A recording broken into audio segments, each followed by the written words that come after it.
अनेक साधुवाद अनेक धन्यवाद आम आशा कर प्रकृति गीतटा समस्त हृदय में छुई जाइथिबा आमर अंचल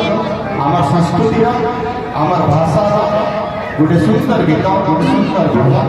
आपण मैंने समस्ते जानी G20 सम्मेलन जेन समय होता सम्बलपुरी नाचर झलकटा सारा विश्व के गोटे अलग संदेश देता चमक पकई एवं ये सम्बलपुरी भजनटा भी सारा ओडिशा बेस चर्चित है आपण समस्ते जगह विश्वास ये कला महान तांकर महानी ने अपन मन के निश्चित हिसाब से गोटे अलग राज्य के नहीं अपन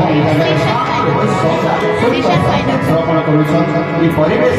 आहरी मतवाला कर आपण उपस्थिति ही आम कलाकार मान गोटे प्रेरणा है उड़ी बाई में आम जनानी समस्ते अभिभाषा सुंदर गीत गान कर जोरदार ताली धन्यवाद आसंत दर्शक बंधु बोली भले भक्ति भाव भाव से संकेत भेद करके हरिमान आसंत बोली जगन्नाथ भक्ति भाव संकेत